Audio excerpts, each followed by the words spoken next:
Obviously, there have been a lot of injustices in this country for a long time, and the rule of law has been in bad shape, especially with this administration for 8 years, but even before that. But I think when you have something this blatant, this severe, this kind of flagrant right in our face, where we're just told, look, this law is not going to apply to Hillary Clinton. Sorry. The FBI director said that yesterday. That's what I thought was the most incredible part of that press conference was at the end when he said, look, this someone who does the exact same thing may still face consequences, but Hillary Clinton won't. May so still we were face just told, consequences. Yeah, we were just told, look, it won't apply to her because she's too important.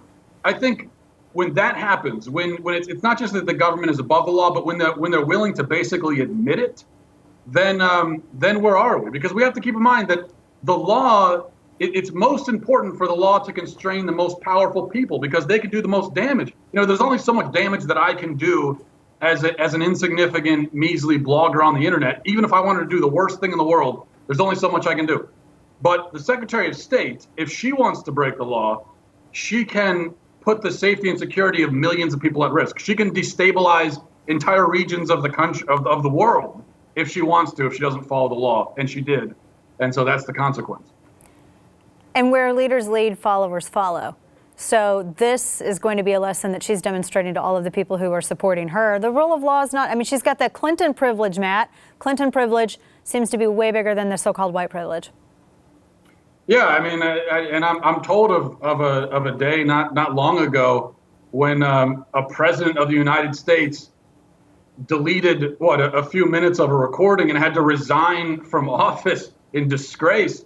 And but that doesn't apply to the Clintons. I think, one thing I've heard, you apparently have more honest liberal friends than I do because they won't be my friends after I just said that. But the liberals I've talked to have said that, well, the Clintons, they always get harsher treatment than everyone else. You guys are after the Clintons. It's the right-wing conspiracy. Oh boy, and it's just one. Right. It's of course that's not the case. But the other thing is, you know what? There should be more severe and harsher treatment of the most powerful people. Isn't that what liberals always say, that we need to watch out for the wealthy and powerful? Shouldn't they be upset that a wealthy white woman who has lived on the throne of luxury for her entire life just got away with a crime that would have put poor people in prison? Shouldn't they be upset about that if they really care about their principles? You would think so. I mean, to be consistent about it, but you bring up a really good point. I mean, these are the people who scream about injustice, the people who are doing the whole I'm with her stuff and have that H logo with the arrow, which could also mean, going straight to hell. But those people who have that logo up, those are the people who scream about, those are the social justice warriors. They talk about lack of justice. They talk about the one percenters, how you have the rich who just, they're beyond reproach. They can't be punished. Well, take a look at who the candidate is here. I mean, isn't this kind of what all the Bernie Sanders people, weren't they sort of protesting by way of supporting him, this sort of treatment of her?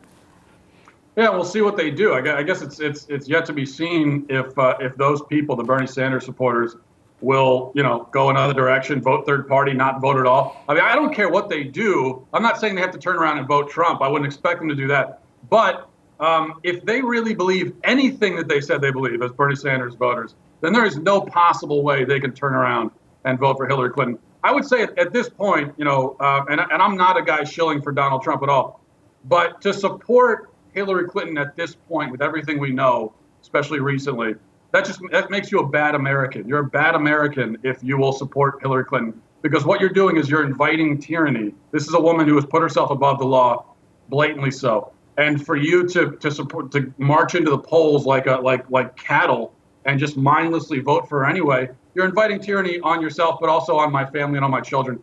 And for that reason, I think you're a selfish, bad, stupid, foolish, reckless American.